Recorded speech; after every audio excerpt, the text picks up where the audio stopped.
Puji Tuhan, salam. Haleluya. Kita bersyukur kalau di hari ke-8 bulan terakhir tahun ini kita masih diberikan nikmat oleh Tuhan, kesehatan. Amin. Puji Tuhan. Hari ini saya berbicara tentang esensi dari ibadah yang berkenan kepada Tuhan.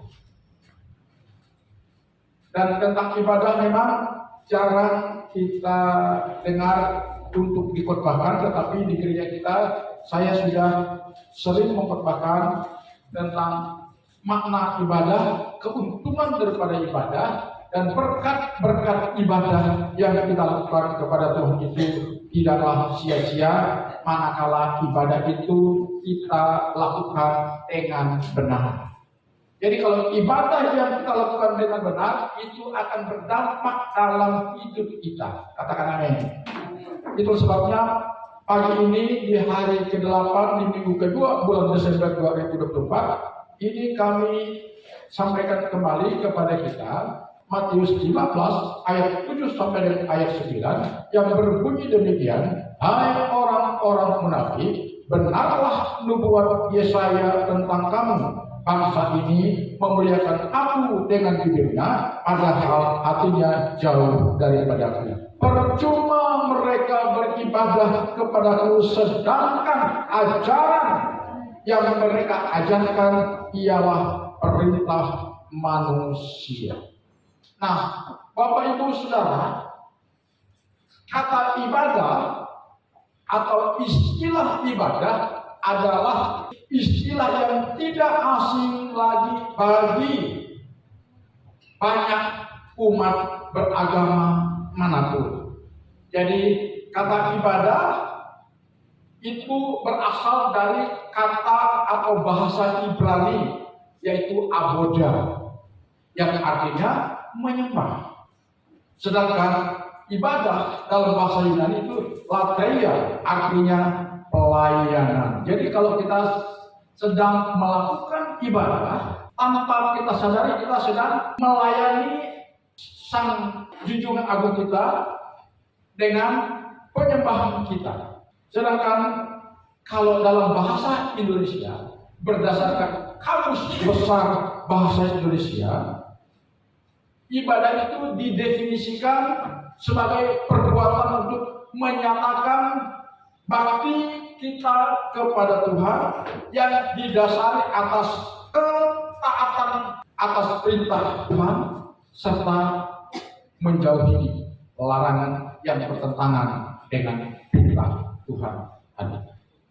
Jadi dari definisi ini, saudara, ibadah tidak sebatas acara kebaktian di gereja semata-mata, tetapi setiap perbuatan yang kita lakukan untuk menyatakan sikap bakti kita kepada Tuhan yang didasari atas ketaatan mengerjakan perintah Tuhan serta menjauhi larangannya. Itulah ibadah.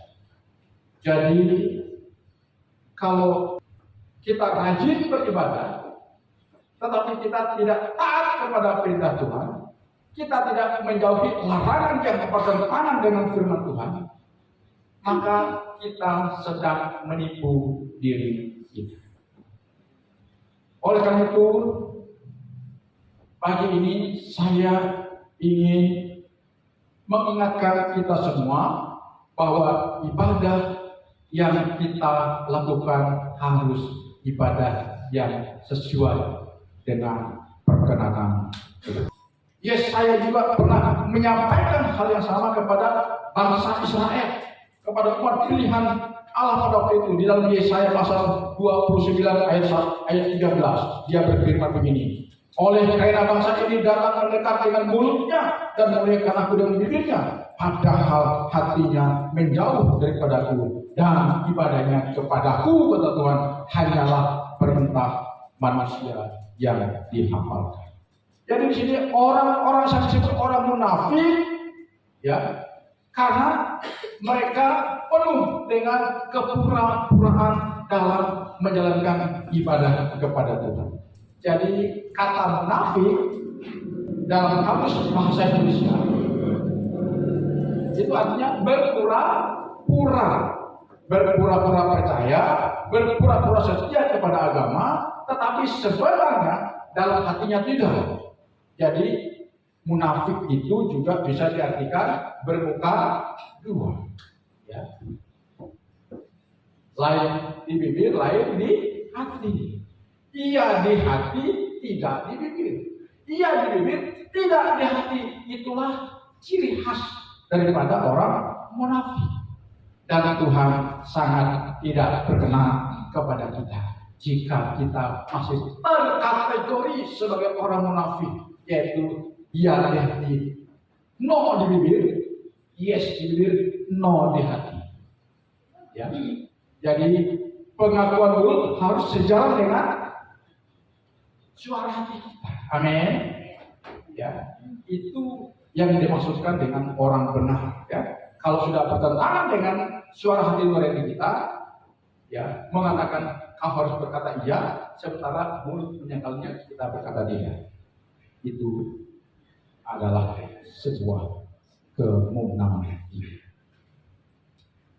Jadi ibadah keagamaan kita sebagai orang percaya, sebagai orang Kristen, hendaknya jangan kita lakukan dengan kepura-puraan.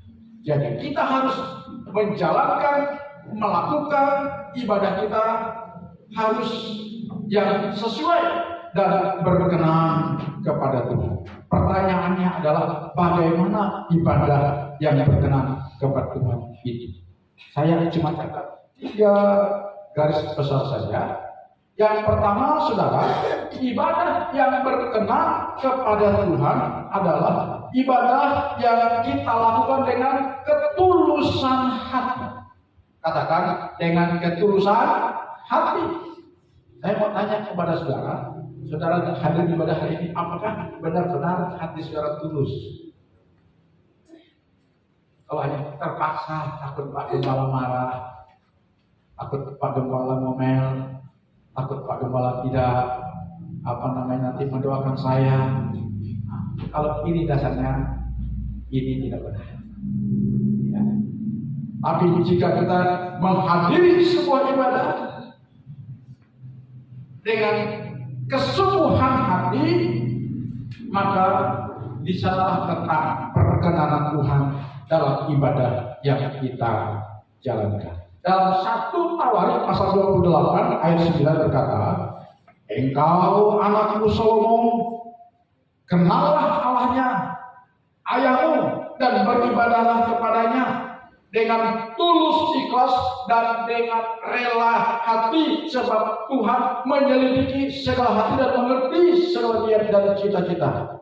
Jika engkau mencari Dia, maka Ia berkenan ditemui olehmu. Tetapi jika engkau meninggalkan Dia, maka Ia akan membuang engkau untuk selama-lamanya. Di sini jelas Tuhan berfirman, Tuhan mengingatkan Raja Salomo supaya ketika Raja Salomo melakukan ibadahnya, ritual keagamannya kepada Tuhan harus dilandaskan oleh ketulusan hati, bukan kepura-puraan.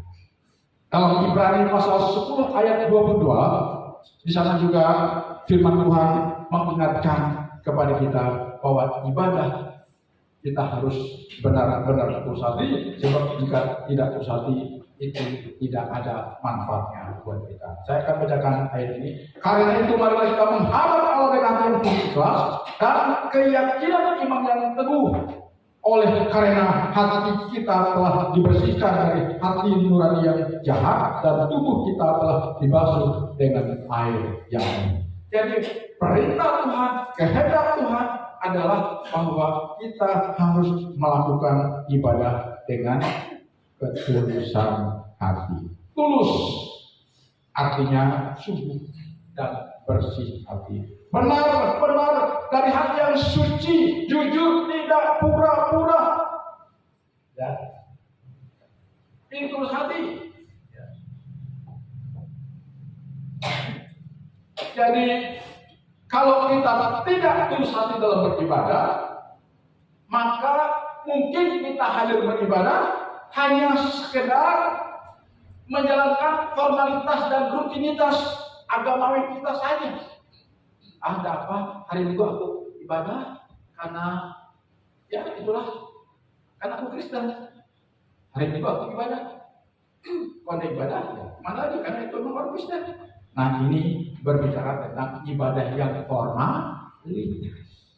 Kalau hanya kita melakukan tanggung jawab kita untuk menunjukkan sikap bakti kita kepada Tuhan, hanya sekedar formalitas belaka, maka ibadah kita akan jadi ibadah yang tidak berkenan kepada Tuhan. Atau jika kita melakukan ibadah kita hanya sekedar aktivitas rutinitas, itu juga sebuah ibadah yang bukan dan tidak berkenan kepada Tuhan. Jadi ibadah harus dengan kesungguhan hati. Karena dengan kesungguhan hati kita datang beribadah, kita menyatakan ungkapan syukur kita kepada Tuhan. Sebab aku sudah Tuhan tolong, aku sudah Tuhan pelihara selama 11 bulan 8 hari. Aku sudah menikmati pemeliharaan Tuhan. Dengan kita menyadari kita sudah menikmati pemeliharaan Tuhan selama 11 bulan 8 hari, di sanalah akan lahir sebuah ungkapan syukur kepada Tuhan. Seperti nyanyi yang kita sudah nyanyikan tadi. Saat ku masuk ke hadirat, ku tersyukur dan menyembah. Ku persembahkan apa? Korban syukur. Ya, makanya saya sekali lagi ingatkan bahwa untuk setiap worship leader yang memimpin ibadah, ya lagu pertama harus bertemakan syukur. Karena inti daripada ibadah itu salah satunya adalah kita menyatakan ungkapan syukur kita atas pemeliharaan Tuhan yang telah kita nikmati. Amin. Ya, syukur pada Tuhan. Kita nyatakan lewat lantunan pujian sebagai ungkapan doa syukur kita kepada Tuhan. Dengan dilandasi hati yang tulus. Benar-benar tulus, jujur kepada Tuhan. Hanya ini Tuhan yang aku bisa lakukan atas segala kebaikan Tuhan kepada selama 11 bulan 8 hari yang telah berjalan. Ungkapan syukurku naikkan kepadamu Tuhan. Terimalah korban syukur. Hanya ini yang bisa saya lakukan. Dengan demikian Tuhan tersenyum-senyum melihat, mendengar ungkapan syukur kita di hadapan. Jadi ibadah yang berkenan kepada Tuhan adalah ibadah yang kita lakukan dengan ketulusan hati, bukan kepura-puraan. Yang setuju katakan amin. Lalu yang kedua, saudara, yang kedua adalah ibadah yang berkenan kepada Tuhan adalah ibadah yang kita lakukan dengan kesungguhan. Dengan kesungguhan. Perhatikan kita Ulangan pasal 10 ayat 12 berkata demikian, maka sekarang hai orang Israel, apakah yang dimintakan daripadamu oleh Tuhan Allahmu selain dari takut akan Tuhan Allahmu, hidup menurut segala jalan yang ditunjukkannya, mengasihi Dia, beribadah kepada Tuhan Allahmu dengan apa? Dengan segenap hatimu dan dengan segenap jiwamu. Tanda kurung sungguh-sungguh kurung. Dengan segenap hati, dengan segenap jiwa, dengan segenap kekuatan, dengan segenap akal budi kita beribadah kepada Tuhan. Itu berbicara tentang kesungguh-sungguhan dari sikap beribadah yang benar, saudara. Dalam 1 Samuel saya baca ayat buat kita, pasal 12 ayat 30 berkata demikian, berkatalah Samuel kepada bangsa itu, siapa? Kepada bangsa Israel. Karena ini Israel rohani yang sudah ditebus oleh darah Yesus melalui pengorbanannya di kayu salib. Berkata demikian, jangan takut, memang kamu telah melakukan segala kejahatan ini, tetapi janganlah berhenti mengikuti Tuhan, melainkan beribadahlah kepada Tuhan dengan segenap. Di sini Tuhan mengingatkan kita, jangan lagi kita ibadah asal. Amin. Ya, karena hari-hari ini kita banyak orang masuk gereja, coba cek yang bawa HP. Berarti ada yang sambil main HP. Khotbah diselesaikan, HP juga berjalan. Jadi mungkin tubuh fisik kita ada di gereja, tapi hati kita kemana-mana, melalang buana kemana-mana. Mungkin ada yang ke Amerika, ada yang ke Yerusalem, ada yang ke Tokyo, ada yang ke Australia, kemana-mana. Setelah pulang ibadah, tidak dapat apa. Ditanya, apa tadi khotbahnya? Tidak tahu. Karena tubuh fisiknya beribadah, tapi pikirannya, jiwanya kemana-mana. Jadi dia tidak mendapatkan manfaat dari ibadah. Ini bukti ketidaksungguhan. Alkitab mengajarkan kita beribadah dengan sungguh-sungguh. Ya. Bukti daripada ibadah yang dilakukan dengan sungguh-sungguh, datang dan pulang tepat waktu. Kalau ibadah dilakukan pada jam 9, jangan datang jam 9:30. Halo? Ayo. Ibadah jam 9, ger. Datangnya jam 9:20 menit. Belum doa berkat, tidak ada lagi barang hidupnya. Ya kan? Nah, ini namanya kurang sungguh-sungguh, saudara. Artinya kita sedang ada pada formalitas ibadah. Ingat ya, ibadah yang dilakukan dengan sungguh-sungguh. Pertama tadi, datang dan pulang tepat waktu, saudara. Kalau misalnya saya melepaskan doa berkat, saudara terima kan? Ending daripada ibadah dan menerima berkat Tuhan. Makanya mari kita angkat kedua tangan kita, terimalah berkat. Ya, kalau kita mengimani semua berkat-berkat yang Tuhan sudah sediakan, kita imani. Walaupun besok belum dapat, lusa belum dapat, tapi percayalah Tuhan akan memberikannya kepada kita. Haleluya. Jadi ibadah yang dilakukan dengan sungguh-sungguh tadi, datang dan pulang tepat waktu. Seharusnya jangan biasakan terlambat, ya. Karena itu menunjukkan kebiasaan yang kurang terlalu bagus. Ya. Kemudian, ya, ibadah yang sungguh-sungguh juga ketika kita memuji Tuhan dengan sungguh-sungguh, ya, amin. Dengan sungguh-sungguh, mendengar firman Tuhan juga dengan sungguh-sungguh, melakukan firman Tuhan juga dengan sungguh-sungguh. Inilah ibadah yang sejati, ibadah yang berkenan kepada Tuhan, dilakukan dengan kesungguhan hati. Yang terakhir, ya, ibadah yang berkenan kepada Tuhan adalah ibadah yang harus kita lakukan dengan apa? Motivasi yang benar. Roma 12 ayat 1 gimana bunyinya? Karena itu saudara-saudara, demi kemurahan Allah, aku menasihatkan kamu supaya kamu mempersembahkan tubuhmu sebagai persembahan yang hidup, yang kudus dan yang berkenan kepada Allah. Itu adalah ibadahmu yang sejati. Ibadah yang sejati adalah ibadah yang dilakukan dengan motivasi yang benar, yaitu kita mempersembahkan hidup kita kepada Tuhan. Hati kita, pikiran kita, pergumulan kita, persoalan kita, banyak masalah hidup kita serahkan kepada Tuhan. Kan tadi sudah dikatakan oleh firman Tuhan.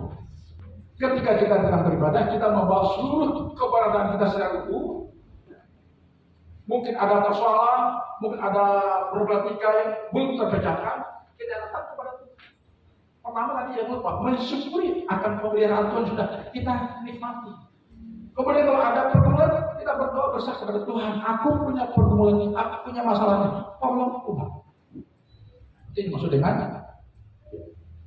ibadah yang mempersembahkan tubuh, hidup kita, tubuh, jiwa, roh kita sudah.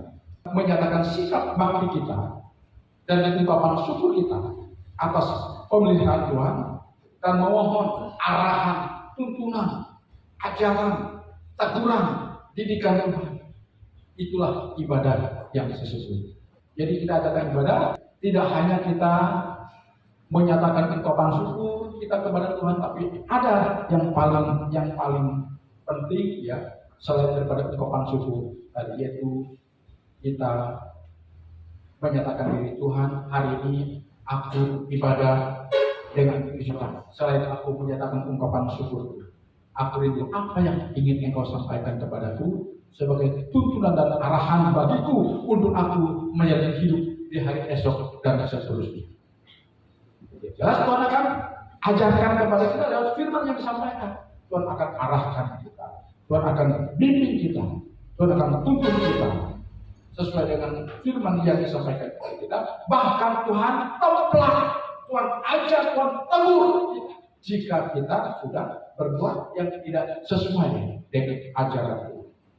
Memang sakit itu, aku kena tembak, kena tegur itu sakit, kena ajar itu sakit, ya kan? Tetapi untuk kebaikan kita, haleluya. Jadi ibadah yang kita lakukan harus dengan motivasi yang benar, yaitu ingin bertemu Tuhan, menyatakan ungkapan syukur dan sikap hati kita dan bakti kita kepada Tuhan, serta mau mendapatkan tuntunan dan arahan Tuhan dari firman yang disampaikan atau firman yang diajarkan. Ini ibadah. Dan Paulus berkata dalam 1 Timotius pasal 6 ayat 6, ada keuntungan dan berkat yang kita dapatkan dari ibadah yang kita lakukan dengan cara yang benar atau dengan motivasi yang benar. Paulus berkata dalam 1 Timotius pasal 6 ayat 6 berkata, memang ibadah itu kalau disertai rasa cukup memberi keuntungan besar. Dalam Keluaran pasal 23 ayat 25 mengatakan, tetapi kamu harus beribadah kepada Tuhan Allahmu, maka Ia akan apa? Memberkati rotimu, makananmu dan air minumanmu, dan aku akan menjauhkan penyakit dari tengah-tengahmu. Nah, saya akan berdiri di sini.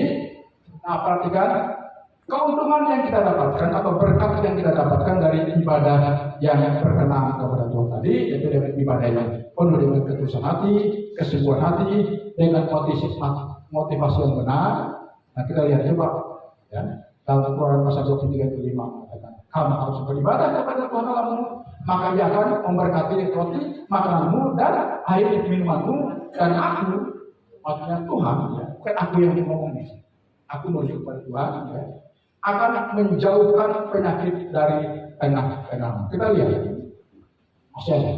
Nah, dari ayat ini ada dua berkat atau keuntungan dari ibadah yang kita lakukan dengan tulus, sungguh-sungguh dan motivasi yang benar. Kita lihat. Satu apa? Sama-sama, 2, 3. Tuhan memberkati hidupmu, roti, makanan dan minuman. Kebutuhan pokok niscaya akan Tuhan cukupkan. Katakan ini berkat mendasar jika kita beribadah dengan cara yang benar. Ya. Kenapa? Ayat-ayat berbicara tentang Dia bertanggung jawab untuk segala kebutuhan pokok kita anak-anak, yaitu kebutuhan makan minum. Saya mau tanya kepada kita, adakah di antara kita yang hadir di sini tidak makan sampai 2 hari karena ketiadaan pangan yang harus kita dapatkan sehingga kita tidak makan? Saya percaya tidak ada yang demikian. Amin. Tapi percayalah, jika kita semakin rajin, sungguh tulus ibadah, maka kebutuhan pokok kita niscaya Tuhan akan sediakan dengan cara Tuhan melalui usaha dan pekerjaan kita. Amin. Kemudian apa lagi? Kedua, yang lagi naik kata. Jadi selain kebutuhan pokok tadi, kebutuhan makan dan minum, ada lagi kebutuhan yang paling mendasar yang tidak kelihatan oleh kasat mata, tapi itu juga sangat dibutuhkan oleh manusia. Apa itu? Kebutuhan akan rasa tenang, kebutuhan akan rasa damai, kebutuhan akan rasa tentram. Amin. Tentram di hati, di batin, di jiwa dan di pikiran, itu juga akan Tuhan karuniakan kepada kita. Karena dia katakan Tuhan memberkati hidup. Hidup itu meliputi 3 dimensi, roh, jiwa, dan tubuh. Ya, tubuh tadi kebutuhan tubuh makan minum, kebutuhan jiwa ketenangan, ketenteraman, damai sejahtera, sukacita. Itu yang Tuhan akan karuniakan kepada kita. Kemudian yang terakhir, kebutuhan yang kedua tadi, ya, ada pagar kehidupan yang kita dapatkan dari Tuhan dengan kita menjalani ibadah secara benar. Janji Tuhan kepada kita demikian. Saya ulangi lagi, tetapi kamu harus beribadah kepada Tuhan Allahmu, maka Ia akan memberkati roti makananmu dan air minumanmu, dan aku akan menjauhkan penyakit dari tengah-tengah. Jadi berkat yang kita dapatkan dari ibadah yang berkenan kepada Tuhan adalah berkat kebutuhan untuk tubuh fisik jasmani kita, yaitu makan dan minum kita. Yang kedua, untuk kebutuhan yang tidak kelihatan tapi sangat diperlukan oleh manusia, itu kebutuhan akan ketenangan hati, jiwa, batin, dan pikiran. Lalu juga akan ada proteksi, perlindungan, pembelaan Tuhan kepada kita dengan kita dijauhkan dari penyakit aneh. Bukan berarti kita tidak dijauhkan dari pilek, batuk, itu penyakit yang paling biasa, tapi penyakit aneh dijauhkan. Kalau hanya batuk pilek itu akibat daripada paparan virus yang ada di sekitar kita. Tapi jelas janji Tuhan kepada kita, Tuhan tidak akan menimpakan kepada kita penyakit yang aneh, yang langka, dan yang sangat menakutkan. Tuhan Yesus memberkati. Haleluya. Kita bangkit berdiri. Siapakah aku ini, Tuhan, jadi bikin matamu. Dengan apa akan ku balas Tuhan, selain pujian sembahlah.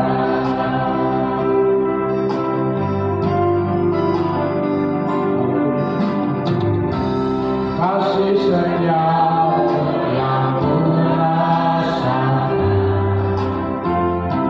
lebih tinggi dari langit biru. Kebaikanmu yang tak nyatakan jalan dari lautan. Berkat-Mu yang telah Ku terima, sempat membuatku terpesona. Apa yang tak pernah ku pikirkan, itu yang Kau sediakan bagiku. Siapakah aku ini, Tuhan, jadi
tinggikan, kami agungkan Engkau Tuhan. Inilah yang kami bisa perbuat sebagai ungkapan terima kasih kami, ungkapan syukur kami, ungkapan rasa kagum kami, rasa bangga kami kepada karya-Mu yang telah memelihara kami hingga hari ini. Terima kasih Tuhan, terima kasih Tuhan, terima kasih. Biarlah hidup kami yang kami jalani ini hanya Engkau yang kami sukakan, hanya Engkau yang kami idolakan, hanya Engkau yang kami sanjung, yang kami puji, sampai akhir kami menutup mata secara tubuh isi ini. Terima kasih untuk peringatan dari firman Tuhan kepada kami hari ini, agar kami menjadi pelaku ibadah yang memperkenankan Tuhan. Karena kami percaya jika kami menjadi penyembah yang benar di dalam perkenanan Tuhan melalui ibadah-ibadah yang kami jalani, kami percaya janji berkat Tuhan kepada kami akan kami terima dari Tuhan, yaitu kami akan diberkati secara tubuh jasmani, kebutuhan pokok kami, bahkan kebutuhan yang mendasar, kebutuhan hati, pikiran, batin, jiwa kami, serta kami menikmati janji tentang proteksi pembelaan Tuhan kepada kami. Sehingga hari-hari yang kami jalani, kami penuh dengan berkat pemeliharaan Tuhan yang sempurna kepada kami. Dalam nama Tuhan Yesus kami berdoa. Amin. Silakan duduk.